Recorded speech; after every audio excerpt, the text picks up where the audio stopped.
Buenas noches, vamos a empezar la clase. La vez anterior empezamos a platicar algo sobre cómo se hace una demanda. En realidad todavía no estamos viendo cómo se hace una demanda, sino el análisis previo a esa redacción de la demanda, que es, al final de cuentas, vamos a ir viendo que es parte importantísima. De hecho, muchas veces cuando una demanda, ya sea en la vida real o en los, para efectos de ustedes, en sus trabajos, en sus exámenes, no rinde resultados satisfactorios, muchas veces es porque este análisis no se hizo o no se hizo de una forma adecuada. Y entonces decíamos que para efectos de la presentación planteamos esto como una serie de preguntas que ustedes deberían resolver a través de su análisis, y de esas preguntas habíamos llegado hasta cuando nos planteamos quién es el que debería presentar esa demanda, es decir, quién es el que tiene la legitimación activa.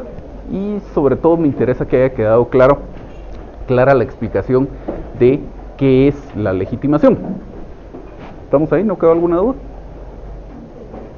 ¿No? Bueno, entonces lo siguiente sería, siempre como parte de la legitimación, la contrapartida de esta, la legitimación pasiva. Creo que se ve mejor así, ¿no? Entonces, ¿en contra de quién debería presentarse esta demanda? Es decir, ¿quién va a ser el demandado? Y eso implica, como decimos, un análisis de la legitimación pasiva. Recordando la explicación que dábamos al final de la clase anterior, para efectos de establecer la legitimación, partimos del supuesto de qué es lo que va a afirmar el actor en su demanda, o ya cuando la analice el juez, o se discute este tema en el proceso, qué es lo que el actor afirma en su demanda. Decíamos, hay una relación material invocada. El actor dice que pasó esto y que existe esta relación jurídica entre las partes. Puede o no ser cierto, para efectos de la legitimación eso no importa, eso importará para efectos de que el juez declare con lugar o sin lugar la demanda. Esto, la legitimación, recordemos, es un presupuesto procesal, es algo que se analiza en las primeras etapas del proceso. Entonces, para efectos de la legitimación, suponemos que es cierto lo que dice el actor en su demanda, y si eso fuera cierto, entonces existiría supuestamente una relación material de carácter sustantivo, una relación de carácter civil, de familia o mercantil, entre dos o más personas. Y entonces esas personas que están unidas por esa relación de carácter material tienen que coincidir con los que son sujetos de la relación procesal, es decir, quienes son parte en el proceso. Si coinciden los sujetos de la relación procesal y los sujetos de la relación material, hay legitimación, de lo contrario no. Y si esa coincidencia se da del lado del actor, si ese actor coincide con aquel que, según las afirmaciones del demandante, tendría derecho a demandar, hay legitimación activa. Y si el demandado coincide con aquel que, según las afirmaciones del actor, debería soportar esa demanda, hay legitimación pasiva. La falta de coincidencia en cualquiera de estos dos casos, es decir, la inexistencia de legitimación activa o de legitimación pasiva, dará, en el caso de los procesos de conocimiento, lugar a que se interponga una excepción previa de falta de personalidad. Lo siguiente es ¿dónde vamos a presentar esta demanda? Y esto lo vemos conjuntamente con la siguiente pregunta, que es ¿ante quién? Es decir, ¿quién es el juez competente? Para estos efectos, recordamos dos presupuestos de los que ya platicamos hace algunas clases, que son la jurisdicción y la competencia. Dijimos en su momento que son dos presupuestos procesales que están íntimamente ligados. En principio tendríamos que analizar el tema de la jurisdicción. Normalmente el juez tendrá jurisdicción, pero no en todos los casos. Y si ya establecimos que el juez sí tiene jurisdicción, pues habrá que establecer si además también tiene competencia, es decir, si tiene la potestad y la obligación de ejercer esa jurisdicción en este caso en particular.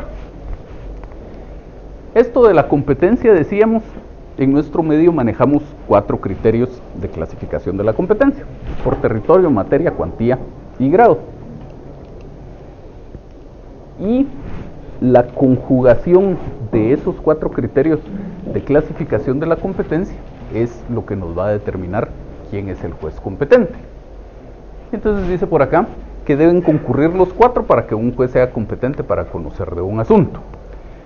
Si un juez cumple para un determinado asunto con, digamos, 2, 3 criterios de clasificación de la competencia, pero no cumple con 1 o 2 de ellos, ese juez es incompetente.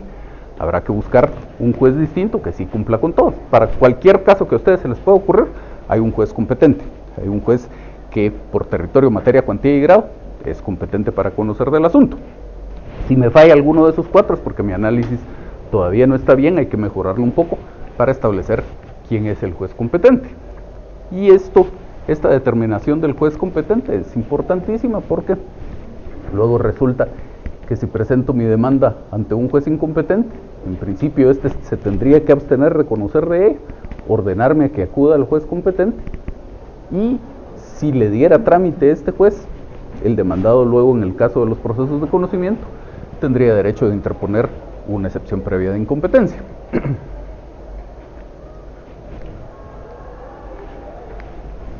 Siguiente pregunta es ¿cómo? Y cómo a lo que hace referencia es a la vía procesal. ¿Por qué vía procesal debe tramitarse este asunto?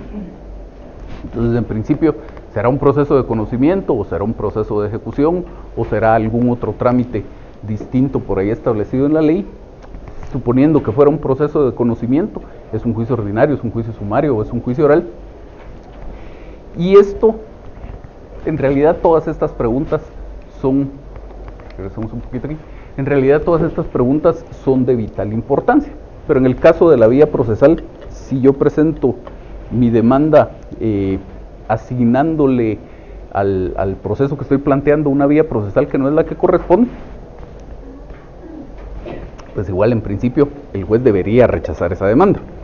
Si no la rechaza, la otra parte tendrá derecho de impugnar esa resolución a través de la cual el juez le dio trámite. Pero incluso se han dado casos en la práctica que todo el proceso se tramita por una vía procesal errónea. Es decir, supongamos que se presenta como juicio sumario y debe haber sido ordinario.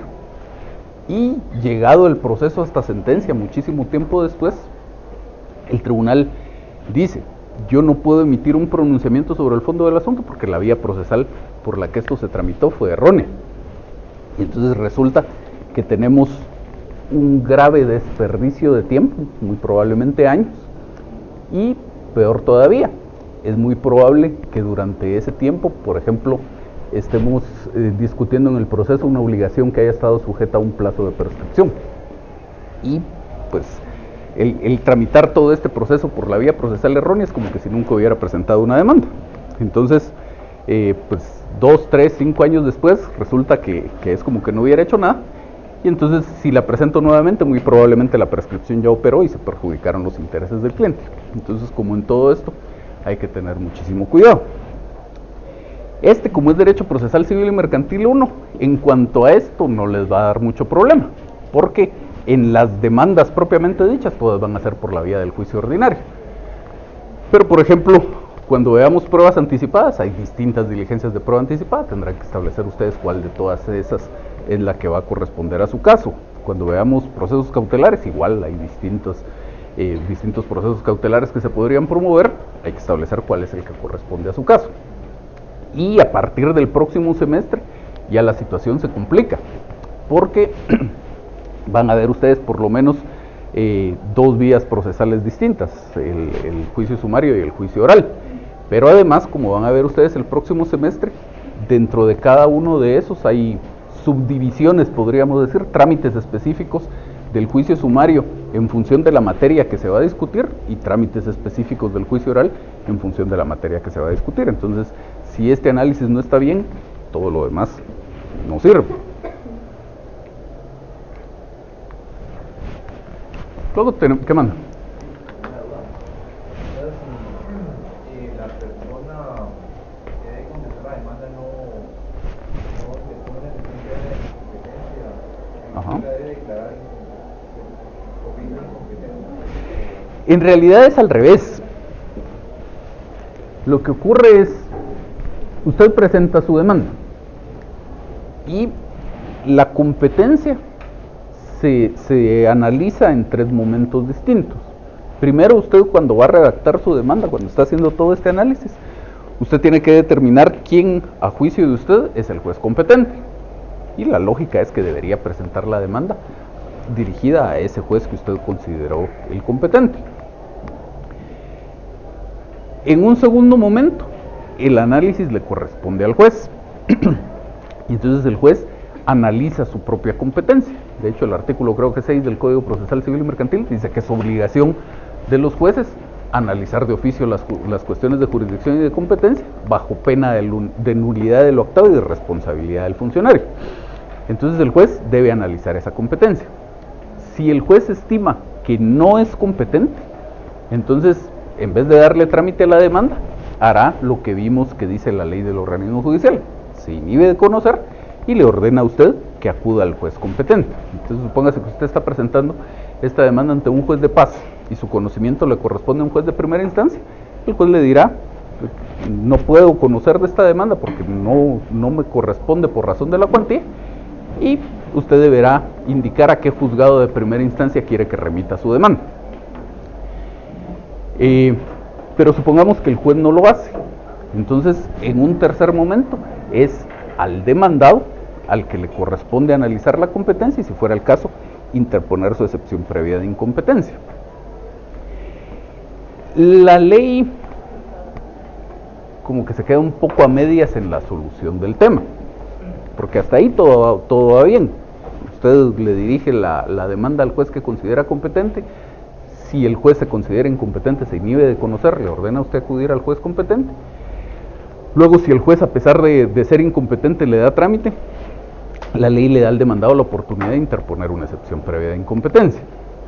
Ahora, la ley dice: si es competencia territorial donde está el problema, la competencia por razón del territorio, y el demandado contesta la demanda, entonces dice la ley, se prorroga la competencia. Entonces ahí la solución de la ley es completa. Entonces pasamos por los 3 momentos. Primer momento, usted hizo mal su análisis, le dirigió la demanda al juez que era incompetente. Segundo momento, el juez hizo mal su análisis y le dio trámite. Tercer momento, el demandado hizo mal su análisis y no interpuso la excepción previa de incompetencia.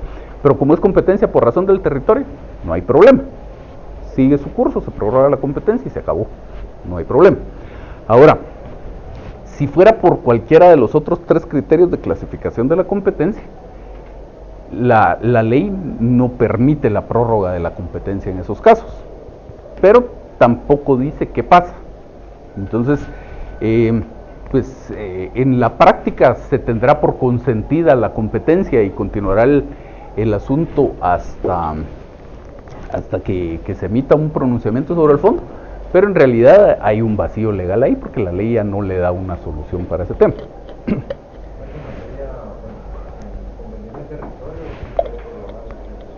Sí, así es. Una duda, que al final del artículo 4 en su numeral 3 dice por contestarse a la demanda sin oponer incompetencia. Ajá. En los casos en los que se pueden prorrogar. Ajá. Pero no establece específicamente en casos de territorio, cuantía, grado. Entonces, lo que pasa es que, vamos a ver. Ahí también habría un vacío legal, una forma de interpretar la ley. Sí. Lo que ocurre es que la norma dice: se prorroga la competencia del juez y tiene varios supuestos. ¿Qué mano?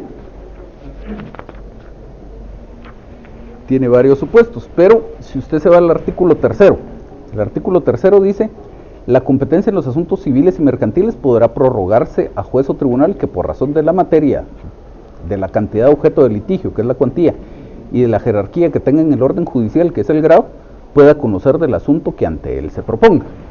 Ese es el principio general. Y el artículo 4 le da los supuestos específicos en los que se materializa esa prórroga de la competencia, pero siempre tendríamos que cumplir con el 3.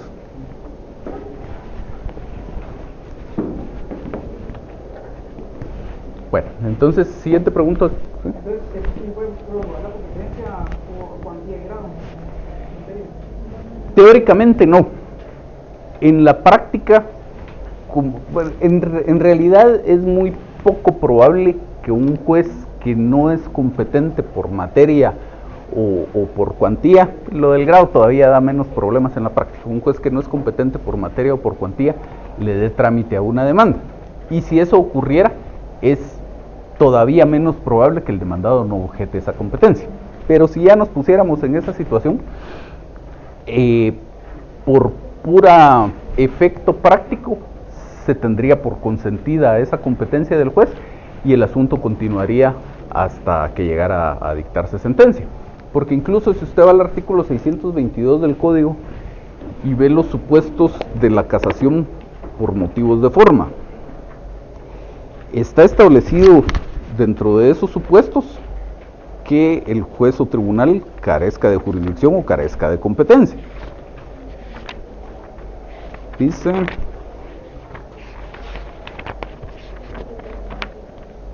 procede la casación por quebrantamiento sustancial del procedimiento en los siguientes casos. Primero, cuando el tribunal de primera o de segunda instancia careciera de jurisdicción o de competencia para conocer en el asunto de que se trate, lo demás no nos interesa.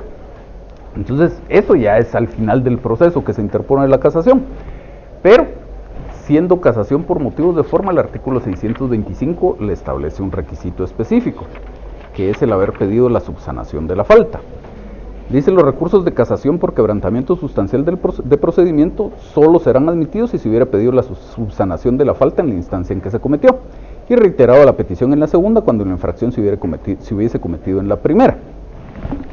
Esa petición de subsanación de la falta lo que quiere decir es hacer uso del mecanismo procesal que la ley le establece para corregir ese defecto. Entonces, en el caso específico de la incompetencia, la ley le establece un mecanismo específico que es la excepción previa de incompetencia. Para que usted en casación pudiera alegar que el juez era incompetente, tuvo que haber interpuesto su excepción previa de incompetencia. Si se la declararan sin lugar, tuvo que haber apelado ese auto, y entonces ya se cumplió con pedir la subsanación de la falta. Luego lo puede alegar en casación. Pero si nunca interpuso la excepción previa de incompetencia, luego no lo puede alegar en casación. Entonces, aunque la ley teóricamente no permitiría la prórroga de la competencia en ese caso, tampoco da otra salida, tampoco establece otra solución al tema.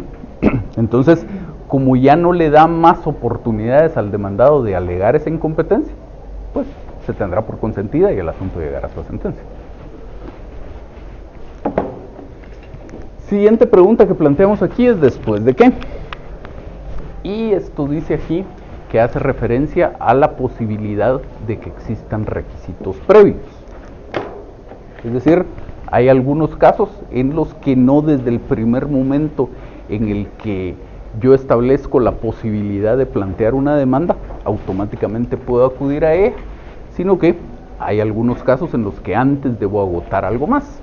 Y aquí tenemos algún par de ejemplos. Dice aquí 2 meses de renta vencidos para pedir la desocupación por falta de pago, según el artículo 1940, inciso primero del Código Civil.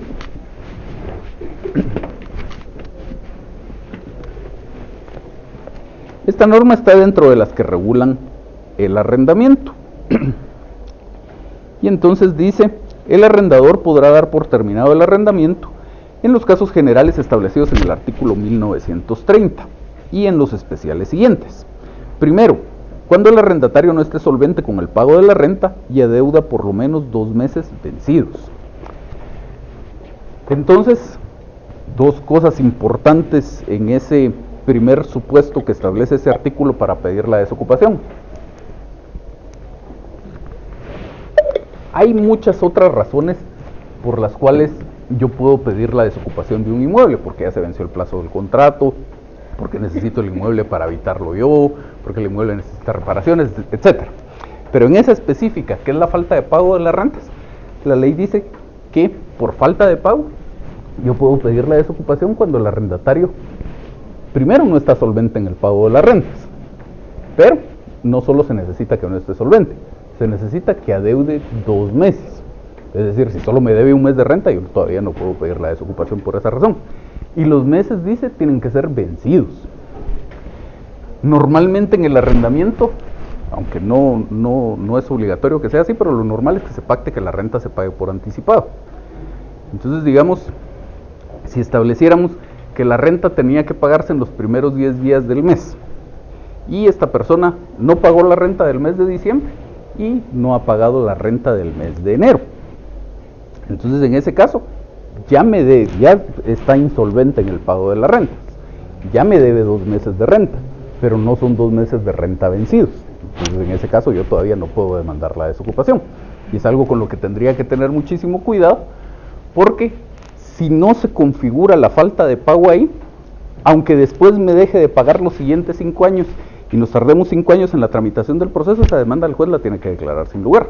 Entonces es un requisito previo. Si ese requisito no está cumplido, pues me esperaré algunos días a que vence el mes de enero, y a principios del mes de febrero ya lo puedo demandar si es que todavía no me ha pagado. Otro ejemplo, aviso de averías en el contrato de transporte. El contrato de transporte, pues como el nombre lo sugiere, de hecho supongo que ustedes ya lo vieron o lo estarán viendo este semestre, pues la idea es el traslado de personas o de mercaderías, y cuando el traslado es de mercaderías, entonces eventualmente puede ser que las mercaderías no lleguen a su destino o que lleguen dañadas, y en ese caso el dueño de las mercaderías le puede reclamar al transportista, pero para el caso específico de las averías de la mercadería dañada hay que cumplir este requisito, dice el artículo 814. Las acciones por averías o pérdidas caducarán si dentro de los 10 días siguientes a la entrega de las cosas transportadas no se presenta al porteador la reclamación correspondiente. Aquí todavía no está hablando el código de la demanda, sino está hablando de que como mínimo yo le mande una carta al transportista en donde le hago ver que mis mercaderías llegaron dañadas. Si no le mando esa carta, luego ya no puedo plantear mi demanda. Entonces hay un requisito previo ahí que cumplir. No podría acudir directamente a la demanda, tengo que cumplir con este requisito previo. Luego, ¿cuándo? Que más o menos va también por la misma línea esta de la pregunta anterior. El tiempo en el proceso es de vital importancia. Y dice por aquí que tengo que cuidar la temporalidad del cumplimiento de esos requisitos previos, lo que veíamos en la diapositiva anterior, y además la temporalidad en la presentación de la demanda. En muchísimos casos yo la demanda no la puedo presentar en cualquier momento, tengo tiempos específicos o rangos específicos de tiempo dentro de los cuales podría presentar esa demanda. Entonces un ejemplo que tengo aquí es la declaración de unión de hecho. El Código Civil establece que cuando dos personas han convivido, un hombre y una mujer han convivido como marido y mujer durante más de 3 años, ellos voluntariamente podrían declarar su unión de hecho. Entonces ahí nos olvidamos de un proceso, ahí no es necesario un proceso. Pero luego si solo uno de ellos quiere esa declaración, puede demandar al otro. Y también en el caso de que uno de ellos hubiera fallecido, pues se puede solicitar esa declaración de unión de hecho. Pero entonces ahí la ley me da 2 plazos de 3 años que tengo que cumplir. Primero, como un requisito previo, es decir, si no han convivido estas personas por más de 3 años, no se puede demandar. Si siguen con la vida en común, pues habrá que esperar que se cumplan esos 3 años y por lo menos un día más, y entonces se puede presentar la demanda. Pero además existe un tiempo también para la presentación de la demanda. El Código Civil también establece que esa demanda solo se puede presentar dentro de los 3 años siguientes a que haya cesado la vida en común. Entonces, fuera de eso, si las personas dejaron de convivir en X momento, ya sea porque se separaron o porque alguno de los dos falleció, solo tenemos 3 años para presentar esa demanda. Si la presento a los 3 años de un día, se acabó, esa demanda ya no es procedente. Si la presento en esas condiciones, la otra parte interpondrá una excepción previa de caducidad. Otro ejemplo, o otra situación que habría que cuidar, que va de la mano con lo anterior, es la verificación de la existencia de plazos de prescripción o de caducidad. Esto lo vamos a ver un poco más despacio cuando veamos las excepciones previas de específicamente estas dos, pero las obligaciones en general están sujetas siempre a un plazo de prescripción, ya lo vamos a ver más despacio. Y las acciones, en algunos casos, es así, no en todos los casos, pero en algunos casos, como en este de la unión de hecho, están sujetas a un plazo de caducidad. Y entonces, si no tengo cuidado con esto, puedo tener un serio problema. Sobre todo, si el vencimiento de ese plazo ya es responsabilidad mía, es decir, ya ocurre cuando a mí me habían encargado el caso. Es decir, si nos quedamos con el caso de la unión de hecho, la persona interesada, supongamos que es la señora, contrata mis servicios cuando la vida en común tenía 2 años y 11 meses de haber cesado. Y yo me tardo 2 meses en hacer la demanda. Eso es culpa mía. Si la señora llega conmigo cuando ya habían pasado los 3 años, pues yo le haré ver que operó la caducidad y le haré las advertencias del caso para ver si ella se quiere correr el riesgo de presentar la demanda y que la otra parte interponga la excepción previa de caducidad. Pero si el vencimiento del plazo ocurre cuando el caso ya estaba a mi cargo, pues yo ahí tengo incluso una responsabilidad civil.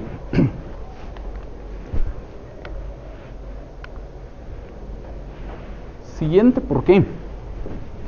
¿Dudas antes de que sigamos? ¿Nadie? ¿No? Siguiente, ¿por qué? Y esto a lo que hace referencia es a los hechos. ¿Qué hechos deben hacerse constar en la demanda?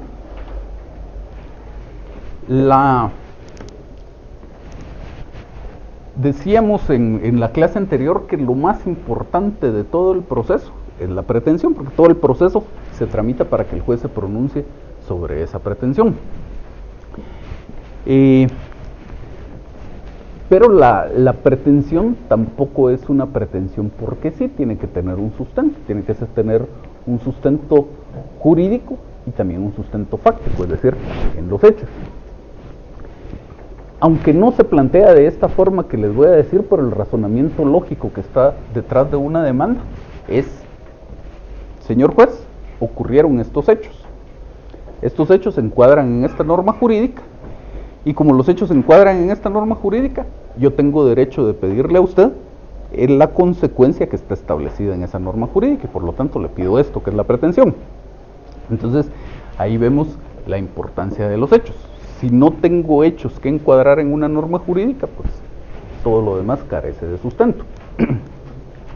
De hecho, veamos la redacción que tiene en algunas partes el Código Procesal Civil y Mercantil. Cuando el Código establece los requisitos de toda primera solicitud, en el artículo 61, dice: la primera solicitud que se presente a los tribunales de justicia contendrá lo siguiente. Inciso tercero, relación de los hechos a que se refiere la petición.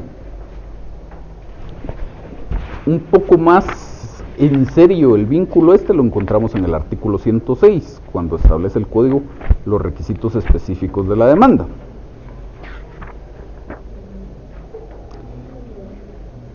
Que entonces la redacción cambia un poco, pero ya nos pone más de manifiesto la relevancia de los hechos. Dice: en la demanda se fijarán con claridad y precisión los hechos en que se funda. La demanda se funda en la existencia de unos determinados hechos. De lo contrario, dicho de otra forma, si no tengo esos hechos o esos hechos no son los adecuados, la demanda carecerá de fundamento. Y todavía lo vemos más en serio cuando la ley establece la carga de la prueba en el artículo 126. Dice el segundo párrafo: quien pretende algo, que es el demandante en este caso, que le plantea su pretensión al juez a través de la demanda, ha de probar los hechos constitutivos de su pretensión.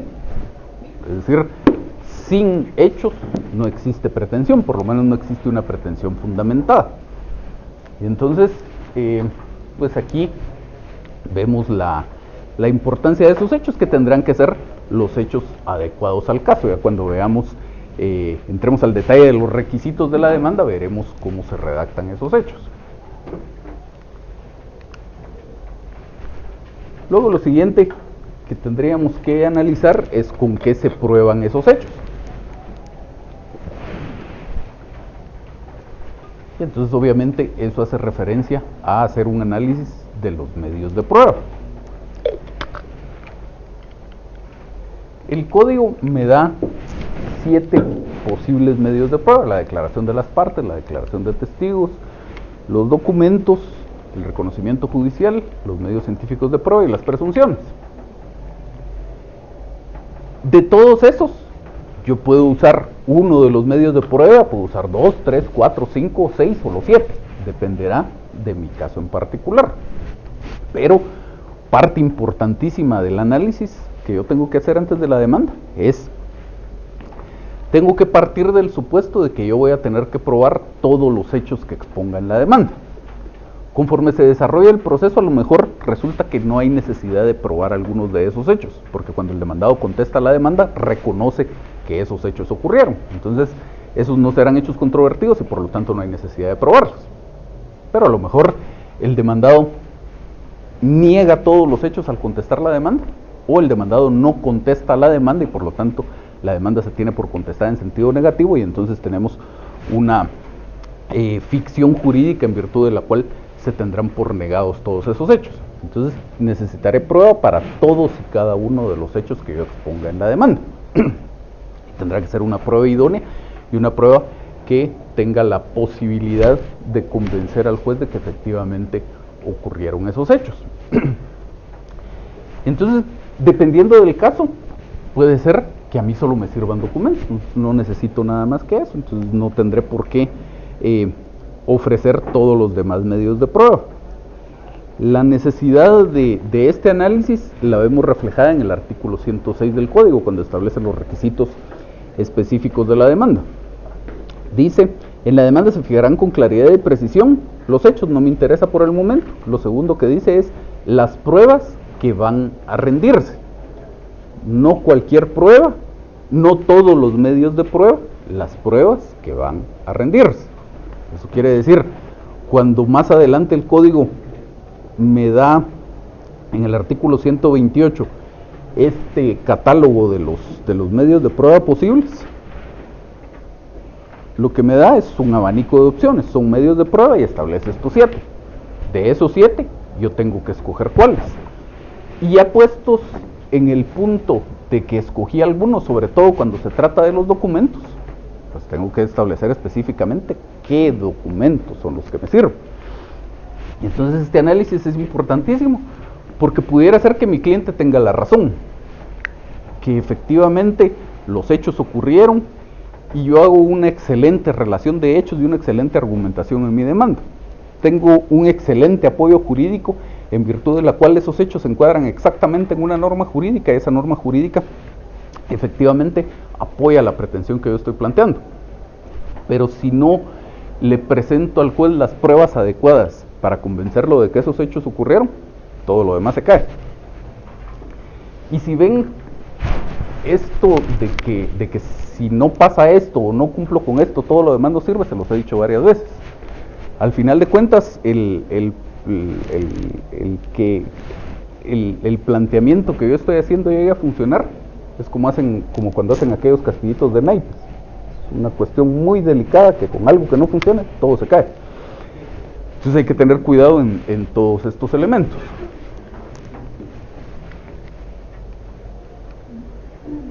Y para ir terminando, ¿con qué se aseguran las resultas del proceso? Y esto a lo que hace referencia es a las medidas precautorias.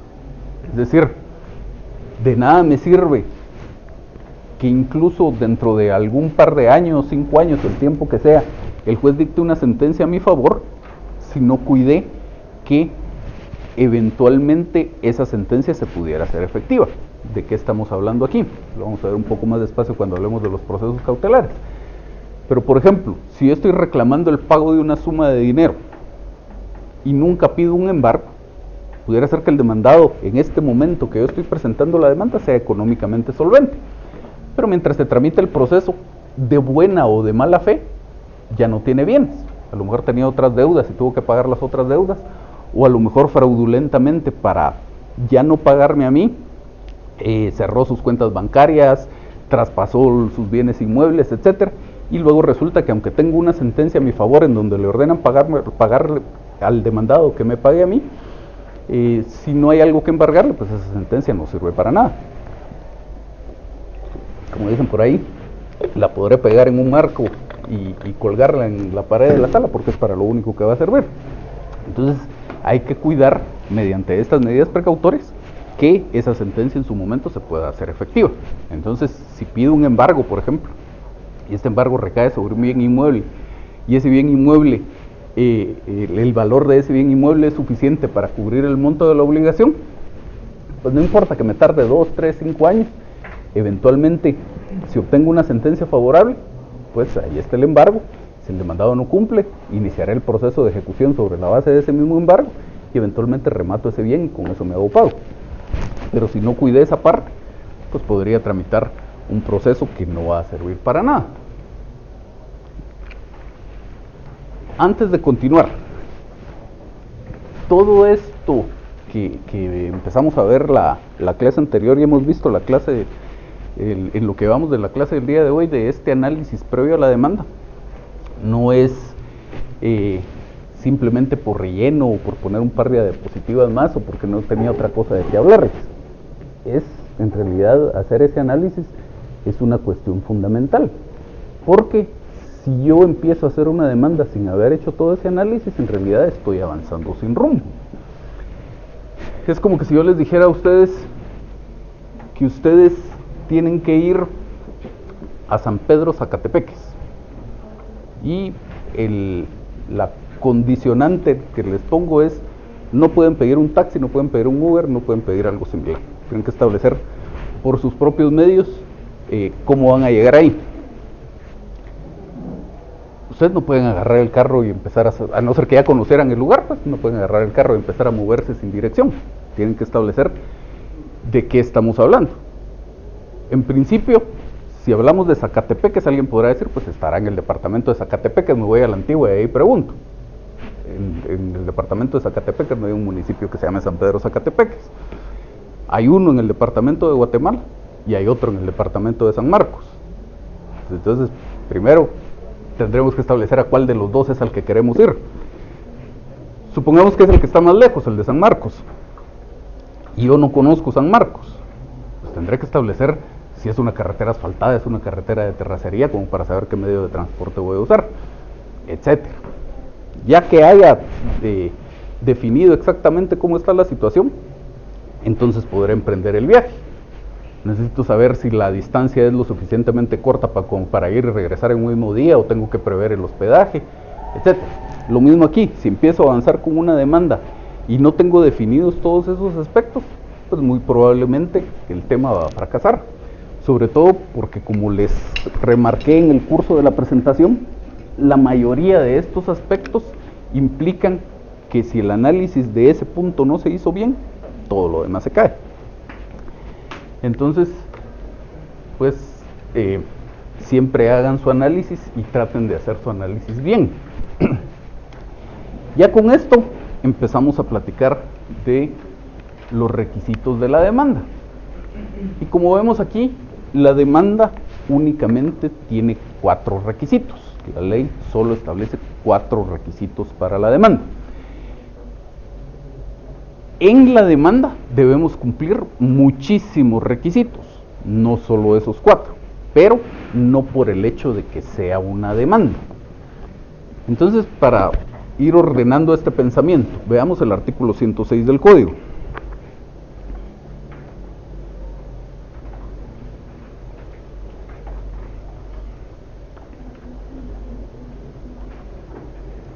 Dice: en la demanda se fijarán con claridad y precisión los hechos en que se funde, las pruebas que van a rendirse, los fundamentos de derecho y la petición.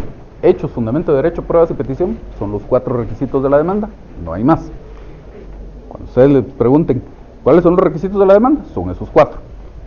Ahora, en la demanda debemos cumplir muchísimos requisitos más, pero porque la demanda, además de ser demanda, es muchas otras cosas.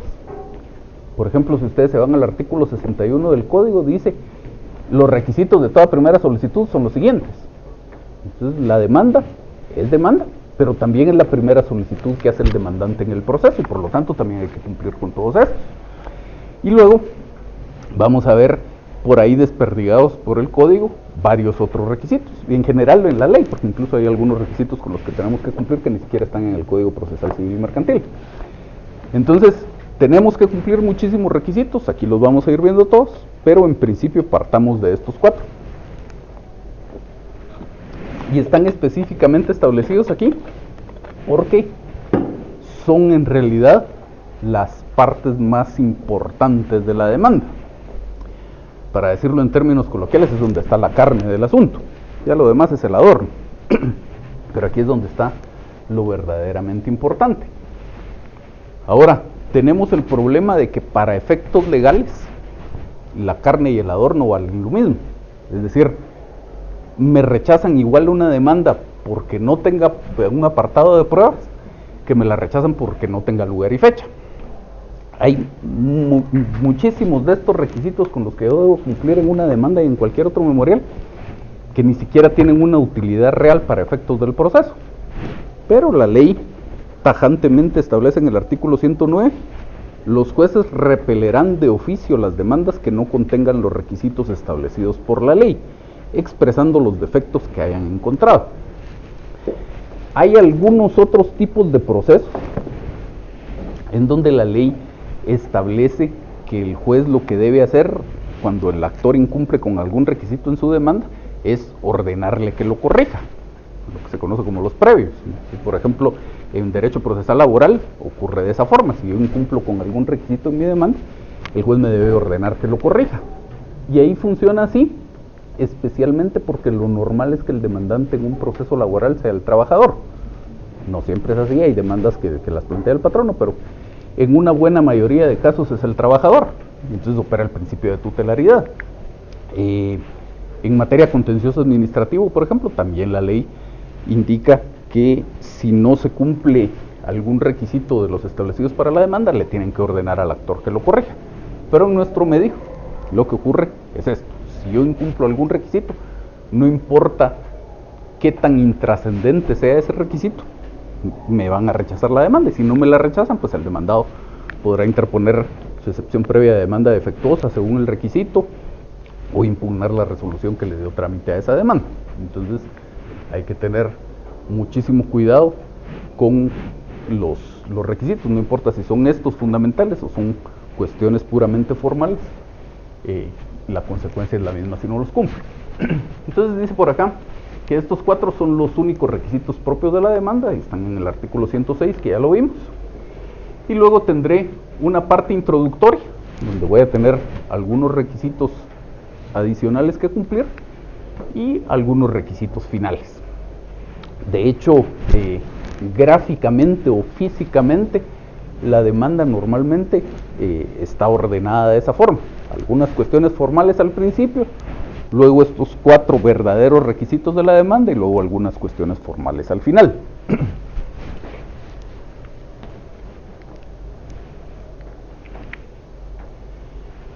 Entonces aquí habla de la importancia de los requisitos formales, que era lo que ya les decía. Nuestro proceso civil es excesivamente formalista, pero al final de cuentas nos toca vivir con lo que tenemos y trabajar con lo que tenemos. Son las reglas del juego que tenemos definidas. Cuando ustedes sean diputados o sean magistrados de la Corte Suprema de Justicia y tengan la potestad de plantear una iniciativa de ley, pues plantearán alguna reforma para a lo mejor eliminar muchísimos de estos requisitos, porque en el camino lo vamos a ir comentando. Hay requisitos de estos que no sirven para nada. Por ejemplo, cuando la ley pide el estado civil, al juez o al proceso, ¿para qué le interesa saber si yo soy soltero o soy casado? Para nada. Y así muchas otras cosas. Por ejemplo, cuando la ley dice que debo ponerle un lugar y fecha a la demanda, ¿qué diferencia hace si la demanda la redacté aquí o la redacté en la ciudad de Escuintla o la redacté en cualquier otro lugar? Nada. La fecha que se le pone a la demanda es absolutamente intrascendente. Lo que importa es el día que la presento. Y eso, por ejemplo, si el asunto está sujeto a un plazo de caducidad, sí es realmente relevante. Pero si yo le pongo fecha de hoy a la demanda y la presento dentro de un mes, lo que va a tener efectos es la fecha de dentro de un mes, que es el día que la presenté. La fecha de hoy no sirve para nada. Y así hay muchos otros requisitos, pero nuevamente insisto, están establecidos en la ley. Si los incumplo, igual me rechazan la demanda. Y si el juez no me la rechaza, pues igual la otra parte va a tener la posibilidad de sus mecanismos de defensa según el requisito incumplido. Entonces, pues aunque parecería que no son relevantes, sí son importantes en el sentido de que si no cumplo con ellos, voy a tener consecuencias perjudiciales en el proceso. Y como decíamos hace algunos minutos, si por ejemplo yo presento esta demanda, supongamos que era el caso de esta señora que quería demandar la declaración de unión de hecho, y yo presento la demanda hoy, cuando la vida en común cesó hace 3 años, 11 meses y 20 días. Estamos perfectamente dentro del plazo. Pero resulta que incumplí cualquiera de esos requisitos formales, no le puse lugar y fecha.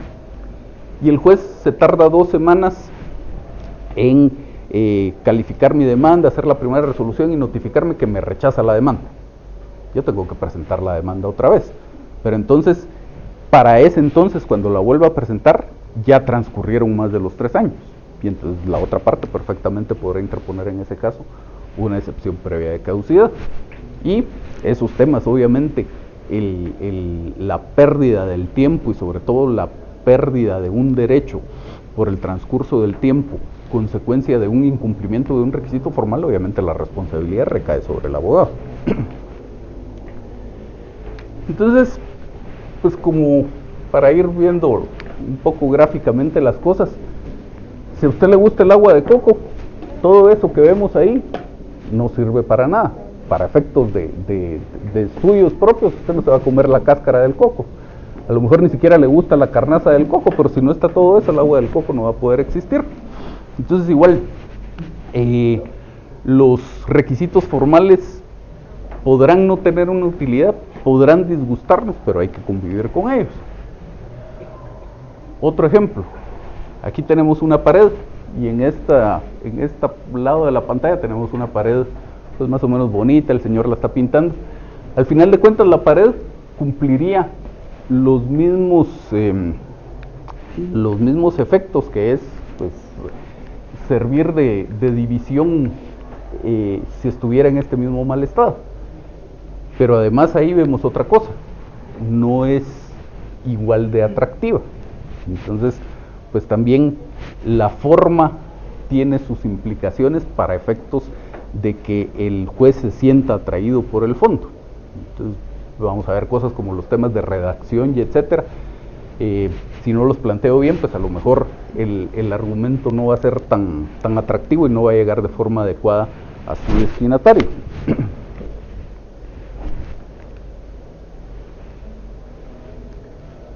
Y siempre tengan presente esto, la estructura. Toda su demanda tiene que tener una estructura adecuada. Sobre todo, tiene que tener una correlación de unos elementos con otros. Porque si no pasa esto, si una construcción no tiene una estructura adecuada, se cae. Si una demanda no tiene una estructura adecuada, se cae, en el sentido de que no voy a poder tener siquiera la esperanza de obtener un resultado favorable. Aún haciendo una demanda perfecta, es posible que no obtenga un resultado favorable, porque pueden pasar muchísimas cosas en el proceso. A lo mejor el cliente no me contó toda la historia y existe parte de la historia que motivaba una defensa por parte del demandado que fuera muy buena. A lo mejor el cliente sí me contó toda la historia, pero el demandado planteó un muy buen argumento de defensa y ese convenció mal al juez. A lo mejor fue simplemente que el juez se equivocó al resolver y resolvió en sentido contrario, pero de lo que está de mi lado, tengo que hacer el mejor esfuerzo posible. Y entonces vamos a ver por aquí la parte introductoria. Les voy a contar más o menos cómo se va a ir desarrollando la presentación a partir de aquí. Vamos a ir viendo requisito por requisito. Vamos a ir viendo su fundamento jurídico, en dónde está establecido el requisito, y más o menos cómo habría que cumplir con ese requisito. Paralelamente vamos a ir viendo una demanda de la vida real, y entonces vamos a ir viendo en esa demanda cómo se cumplió con ese requisito. Esta demanda, para contarles más o menos y que más o menos vayan siguiéndole la línea conforme vayamos viendo la presentación, tiene como antecedente uno de estos casos que lamentablemente son bastante frecuentes en la práctica, que es que a una persona le falsifican su firma en una escritura pública y aparentan con esto que le vendió el inmueble a alguien más, y cuando se da cuenta su bien inmueble está a nombre de otra persona. Esto se volvió tan frecuente que hace ya varios años, unos 20 años tal vez, empezó una corriente, digamos, o una moda de plantear amparos por esa razón, amparos en contra del registrador de la propiedad. Y en muchos casos se otorgaron esos amparos bajo la idea de que, aunque el registrador no tenía directamente una participación ahí, finalmente se le había violado su derecho de propiedad a la persona al haber operado esos documentos falsificados que se habían presentado. Pero luego como que se empezó también a abusar un poco del planteamiento de esos amparos, porque en el fondo lo que procede en ese caso es un juicio ordinario de nulidad del negocio jurídico y muy probablemente también del instrumento público. Y entonces se empezó a matizar un poco por la Corte de Constitucionalidad la procedencia del amparo, y hay muchos casos en los que ya no le dan el amparo con esos efectos definitivos de dejar sin efecto todo lo actuado, sino en algunos casos la Corte de Constitucionalidad le da el amparo y le dice, pues sí, aquí es evidente que le violaron su derecho de propiedad, pero eso no quiere decir que usted no tenga que acudir a un juicio ordinario. Entonces lo que vamos a hacer es, le vamos a dar algún tiempo, normalmente son 2 años, le vamos a dar 2 años para que usted acuda a su juicio ordinario, y mientras tanto, aquí, como efecto del amparo, todo va a quedar en suspenso. Y entonces este caso fue el antecedente de este juicio ordinario. Se había tramitado este amparo, la Corte de Constitucionalidad otorgó el amparo, pero solo con esos efectos limitados. Dijo que en los 2 siguientes años se tenía que promover un juicio ordinario, y este es el juicio ordinario que se promovió. Entonces, vamos a ir viendo parte por parte.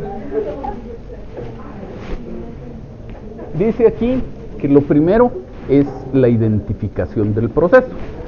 Esto ni siquiera es un requisito legal, pero es algo que se acostumbra para efectos de facilidad. Entonces, tenemos, cuando estamos presentando una demanda, por ejemplo, en este caso que es un juicio ordinario, diremos juicio ordinario nuevo. Esto tiene sentido porque, por ejemplo, cuando ustedes presentan una demanda aquí ante el Centro de Servicios Auxiliares de la Administración de Justicia, la asignación que hace el programa informático es una asignación aleatoria, pero tomando en cuenta el tipo de proceso. Es decir, la idea del que está detrás del programa es que se le asignara por igual a todos los juzgados juicios ordinarios, juicios sumarios, juicios orales, etcétera, etcétera. Entonces, esto facilita un poco ese proceso de asignación del tribunal. Y si fuera en algún otro juzgado, en algún juzgado del interior donde no existe este reparto entre tribunales, pues para el reparto entre los mismos oficiales del tribunal, pues más o menos se sigue la misma idea. Entonces esto es, en la demanda, es únicamente para facilitar el proceso de recepción de la demanda. Si no lo ponen en su demanda, no va a pasar nada, igual se las van a recibir. Pero se acostumbra. Juicio ordinario. Donde sí se vuelve esto de trascendental importancia es en cualquier otro memorial que no sea la demanda. No está establecido como requisito por alguna norma jurídica, pero si yo mismo como demandante después quiero pedirle algo más al juez y no le indico cuál es el número de expediente que para entonces ya voy a tener asignado, ¿a qué expediente van a incorporar eso? Y lo mismo el demandado, si va a interponer excepciones previas o va a contestar la demanda o va a hacer cualquier cosa dentro del proceso y no le indica al juez el número de expediente, pues materialmente no se va a poder incorporar algún expediente. Lo más probable es que si la persona que les está recibiendo el memorial tiene un poco de cuidado al hacer su trabajo, ni siquiera les va a recibir el memorial, les va a decir ponga el número de expediente. Pero si tuvieran ustedes la mala suerte de que se lo reciban, ahí se quedará guardado en una gaveta porque no van a saber qué hacer con él. Entonces, en este caso, que era una demanda, pues ponemos algo como esto, juicio ordinario nuevo. Y luego sí empezamos con requisitos legales propiamente dichos, la designación del juez o tribunal al que se dirige. Y esto lo vemos en el artículo 61, inciso primero del Código Procesal Civil y Mercantil. Los requisitos de toda primera solicitud.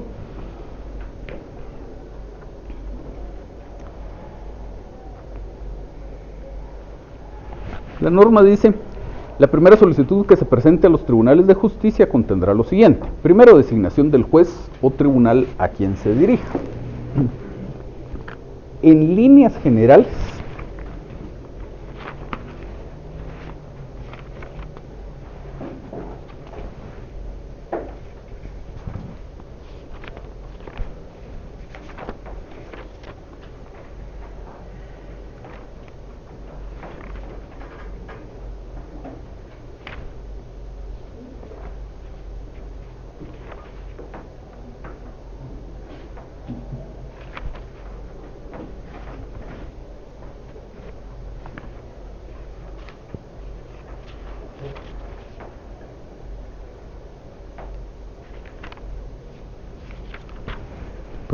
les decía, en líneas generales, las palabras juez o tribunal se entienden como sinónimos para los efectos legales.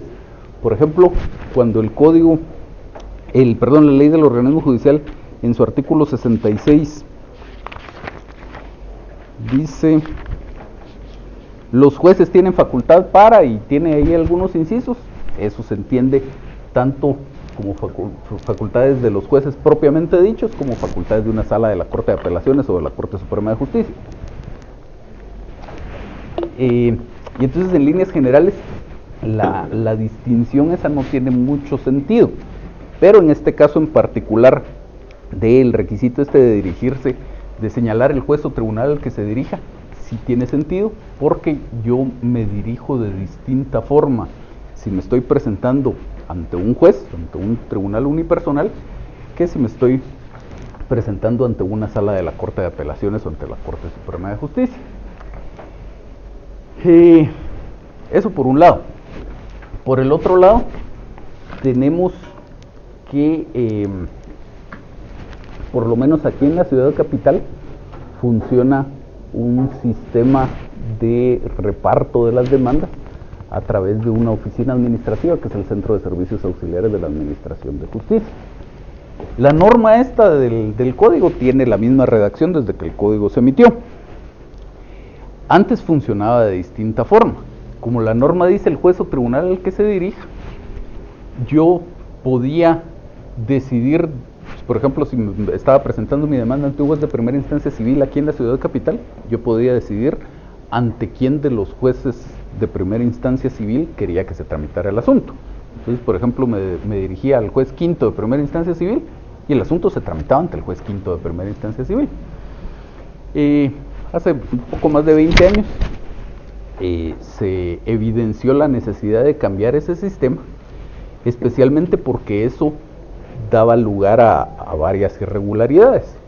Por ejemplo, habían tribunales que tenían más acumulación de trabajo que otros, por las razones que ustedes quisieran, porque ese juez resolvía mejor o porque tenía un criterio que se apegaba más a como yo quería que resolviera ese asunto, o porque en ese tribunal era más fácil que concedieran medidas precautorias, por lo que sea, se acumulaban más expedientes en unos juzgados que otros. Y también se prestaba a cosas más incorrectas todavía, como que yo presentara la demanda ante el juez que era mi amigo, y cuestiones por el estilo. Entonces se evidenció la necesidad de cambiar el sistema. Y al hacer reformas a la ley del organismo judicial, se le adicionó una facultad a la Corte Suprema de Justicia en el sentido de establecer sistemas ágiles para el reparto de las demandas. Y producto de eso fue que resultó esta oficina que actualmente se conoce con este nombre de Centro de Servicios Auxiliares de la Administración de Justicia en materia civil, económico, coactivo y contencioso administrativo. Entonces, aquí en la ciudad capital, hay 15 jueces de primera instancia civil, yo no decido a quién de los 15 le presento la demanda, sino que la llevo a esta oficina. Y ahí, mediante un programa informático, asignan cuál de los 15 jueces es el que va a conocer del asunto. Se da un poco de problema Ahora ya no se ven discusiones a ese respecto, pero cuando se hizo el cambio de sistema, se veían algunas discusiones respecto a cómo debería cumplirse entonces el requisito, porque la norma del artículo 61 no ha cambiado, sigue diciendo el juez o tribunal al que se dirija. Y entonces más o menos podemos encontrar estas tres formas de hacerlo, que cualquiera de las tres les podría funcionar. Entonces una primera opción, que es lo que utilizan algunos, es decir, señor juez, dejar un espacio en blanco de primera instancia del ramo civil del Departamento de Guatemala, bajo el entendido de que no sé quién de los 15 va a conocer de mi demanda y dejo por ahí un espacio en blanco. Una segunda opción es dirigirse a un juzgado específico. Por ejemplo, aquí se dirigen al señor juez primero de primera instancia del ramo civil del Departamento de Guatemala. Y una tercera opción, que es la que yo utilizo y es la que les recomendaría, es dirigirse al señor juez de primera instancia del ramo civil del Departamento de Guatemala, que designe el Centro de Servicios Auxiliares de la Administración de Justicia en materia civil, económico, coactivo y contencioso administrativo. Eso último lo ven ahí en otro color porque es un agregado que tuvo el nombre de ese centro hace algunos años. Antes llegaba solo hasta Centro de Servicios Auxiliares de la Administración de Justicia. Entonces, ¿qué es lo que pasa aquí en el fondo?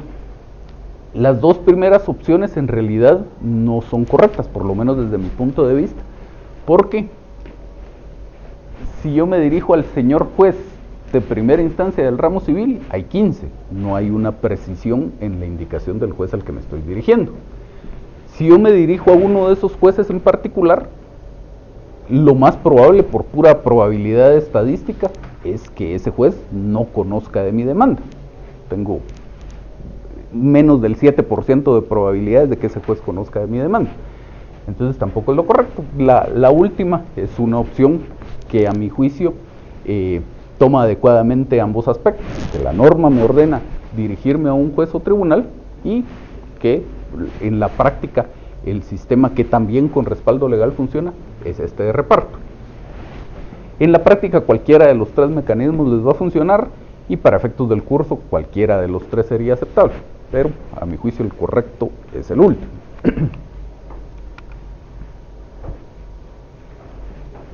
Siempre en el tema este del juez o tribunal al que se dirige. Les decía hace un momento que para estos efectos sí tiene sentido esa distinción entre el juez o tribunal. Yo me debo dirigir de distinta forma si me estoy dirigiendo a un juez que si me estoy dirigiendo a un tribunal, a una sala de la Corte de Apelaciones o a la Corte Suprema de Justicia. Entonces, cuando me dirijo a un juez, me dirijo o me debo dirigir al señor juez. Es erróneo dirigirse al juzgado. Entonces, en el encabezado de mi demanda, yo no debería decir juzgado de primera instancia del ramo civil del Departamento de Guatemala, etc. Porque la norma dice el juez o el tribunal hace la separación. Entonces, si es un juez, me dirijo al juez, señor juez, de lo que sea. Y siempre con una expresión de respeto hacia el tribunal. Se ha perdido mucho ese tema del respeto hacia el tribunal, pero al final de cuentas el juez es una autoridad, o la sala, o mucha mayor razón la Corte Suprema de Justicia. Entonces me voy a dirigir al señor juez, no solo juez. Y si fuera, por ejemplo, una sala de la Corte de Apelaciones, o si fuera la Corte Suprema de Justicia, me dirijo a la sala, no me dirijo a los magistrados de la sala, o me dirijo a la Corte Suprema de Justicia, no a los magistrados de la Corte, o me dirijo a la Cámara Civil de la Corte Suprema de Justicia, no a los magistrados de la Cámara. Y en ese caso también uso una expresión de respeto que es honorable. Honorable sala, honorable Cámara Civil, honorable Corte Suprema de Justicia. Aquí en el caso del ejemplo, honorable sala, la que ustedes quieran, primera, segunda, tercera, de la Corte de Apelaciones del ramo civil y mercantil. Las salas que conocen de temas civiles y mercantiles se llaman del ramo civil y mercantil. Los jueces son solo jueces del ramo civil, conocen mercantil también, pero su nombre, el nombre del juzgado que tienen a su cargo es solo del ramo civil. Las salas son del ramo civil y mercantil. Y muy importante, no debe dirigirse a los magistrados, debe dirigirse a la sala. Entonces, es incorrecto que yo en el encabezado de mi memorial diga señores magistrados de la sala tal. Me debo dirigir a la honorable sala tal de la Corte de Apelaciones de tal cosa. ¿Vamos bien hasta aquí? ¿Alguna duda? ¿No? Bueno. Entonces, en este caso, que era una demanda y que el juez competente era un juez de primera instancia del ramo civil, estaba dirigida al señor juez de primera instancia del ramo civil del Departamento de Guatemala, que designa el Centro de Servicios Auxiliares de la Administración de Justicia. Como esta demanda en particular es una demanda de hace un poco más de 10 años, pues hasta ahí llegaba el tema. Decimos por aquí, actualmente es Centro de Servicios Auxiliares de la Administración de Justicia, y el cambio en el nombre es esto que está subrayado, en materia civil, económico, coactivo y contencioso administrativo. Y esa reforma es en virtud de este acuerdo 24/2016 de la Corte Suprema de Justicia. Ese es el nombre oficial del centro actualmente. Entonces, para emplearlo en algún escrito sería todo ese nombre completo.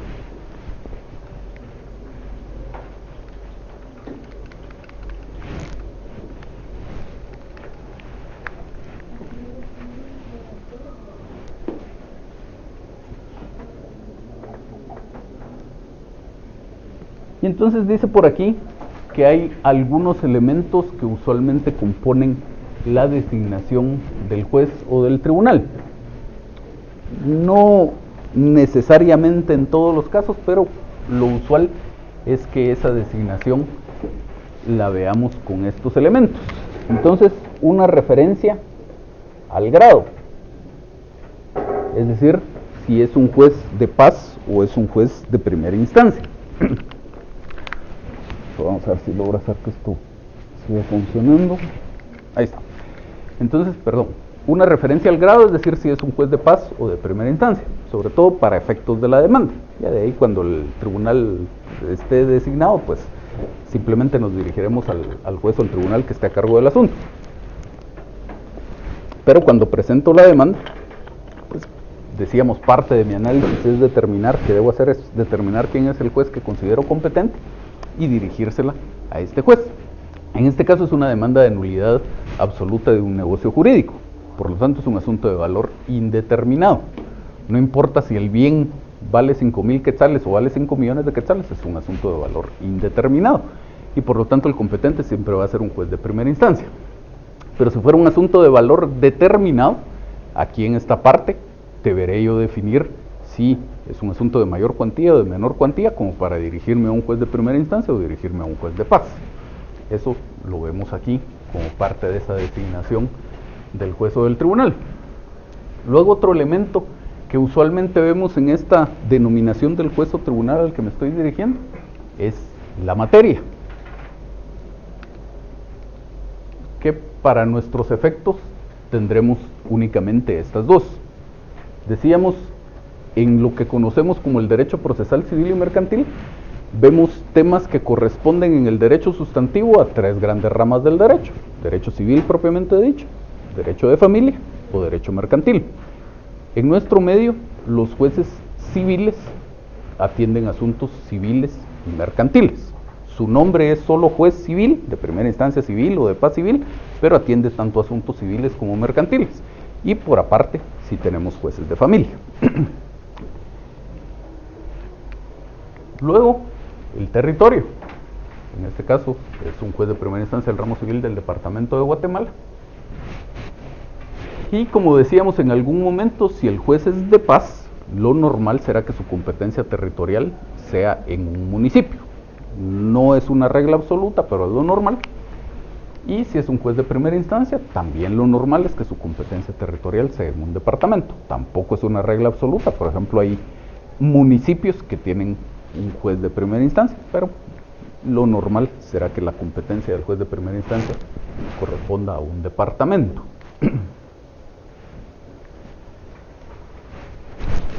Luego pasamos a la identificación del solicitante. Y aquí tenemos el artículo 61, inciso segundo del Código Procesal Civil y Mercantil. Dice: nombres y apellidos completos del solicitante o de la persona que lo represente, su edad, estado civil, nacionalidad, profesión u oficio, domicilio e indicación del lugar para recibir notificaciones. Lo de la indicación del lugar para recibir notificaciones lo vamos a guardar un poco para más adelante.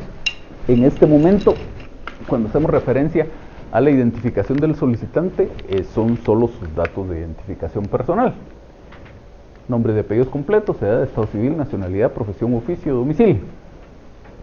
Como les decía, hay muchos de estos requisitos que vamos a ir viendo que son intrascendentes. Ya les ponía yo el ejemplo del estado civil.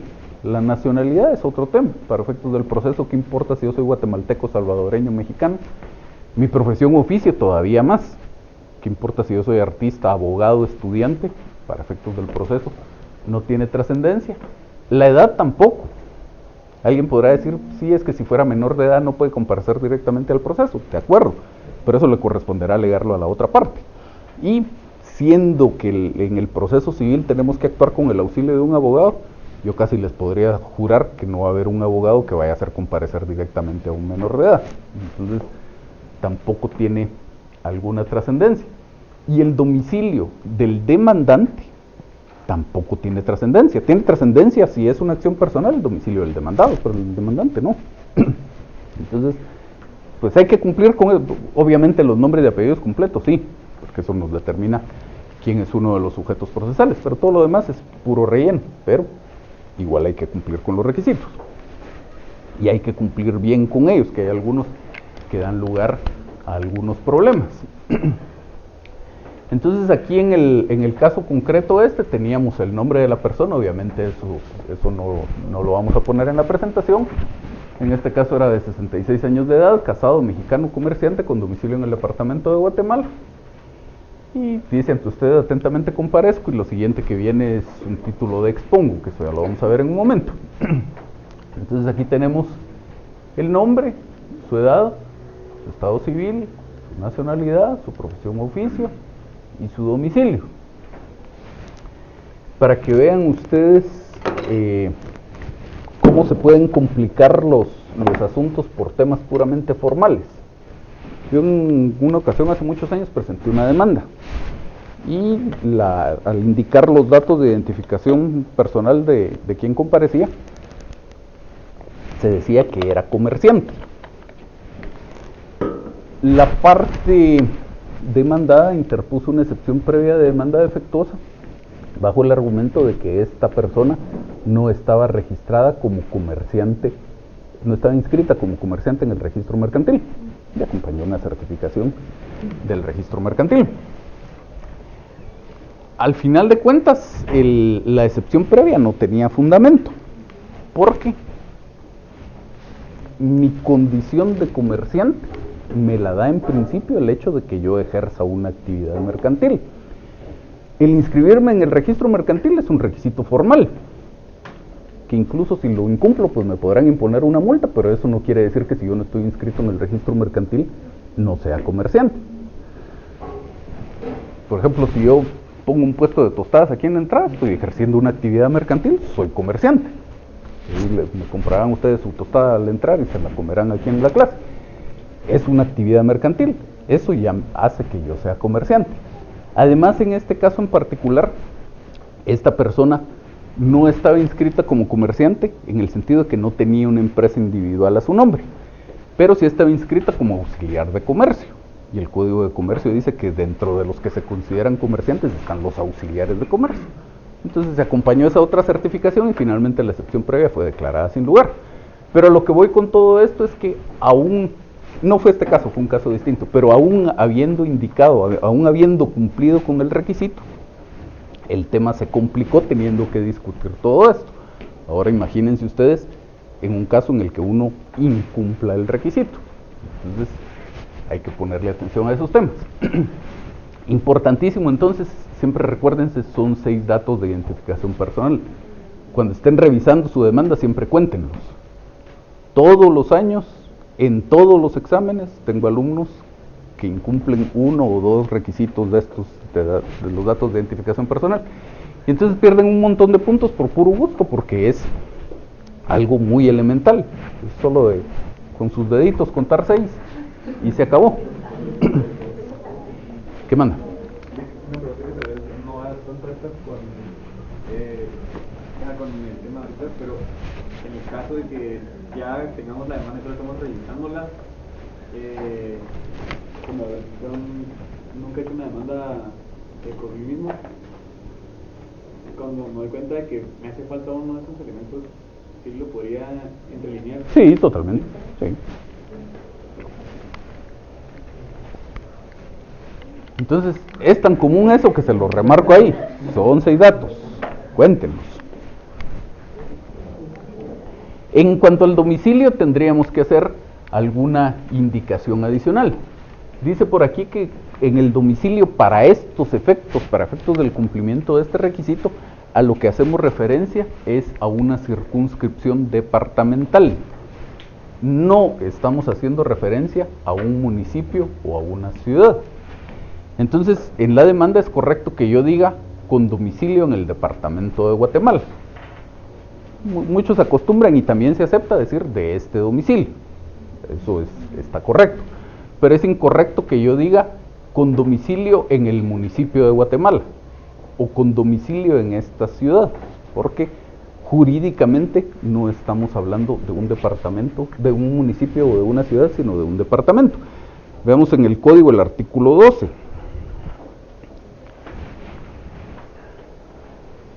Que está hablando de otro tema, pero de ahí se entiende cuál es el concepto de domicilio con el que está trabajando el legislador. Dice, cuando se ejerciten acciones personales, es juez competente en asunto de mayor cuantía, el de primera instancia del departamento en que el demandado tenga su domicilio.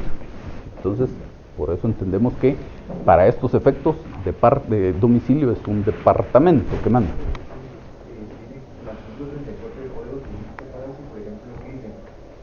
Vive alternativamente o tiene por sus habituales en buenos lugares, se considera domiciliada en cualquiera de ellos. En este caso, ¿cómo podríamos poner eso en el requisito de domicilio? Lo que pasa es que ese se vuelve un problema suyo, digamos. Entonces, la norma dice, si usted vive un tiempo aquí, otro tiempo acá y otro tiempo allá, se considera domiciliado en cualquiera de ellos. ¿Eso qué quiere decir? Que si usted, por su trabajo, duerme unas noches aquí en el departamento de Guatemala, otras noches en Escuintla y otras noches en Zacatepeques, usted para efectos legales está domiciliado en cualquiera de esos departamentos. Cuando presente usted su demanda, escoge uno de los 3 y ese indica como lugar de su domicilio. Y tampoco es la dirección de residencia de la persona o cualquier otra. Hay algunos que todavía dicen con domicilio en la primera calle 2-31 de la zona 1, eso está mal. Domicilio, departamento. Hay 2 formas aceptables de cumplir con eso. Una es decir, con domicilio en el departamento de Guatemala o en el departamento de Escuintla o en el departamento que ustedes quieran. Y si ustedes quieren de este domicilio, también es aceptable. Fuera de eso, todo lo demás está mal. Salud. Y en cuanto al nombre, siempre pónganle atención a que coincida con los documentos. Sobre todo aquellos nombres que tal vez no son de escritura tan común o son nombres que vemos en la práctica escritos de muchas formas diferentes. Un nombre, ejemplo típico de eso, el nombre Janet. Yo he visto escrito ese nombre por lo menos de 20 formas distintas. Entonces, si por ejemplo era con TH al final y yo no le pongo la H, pues ya me puse en un problema. Entonces siempre revisen que el dato coincida con los documentos.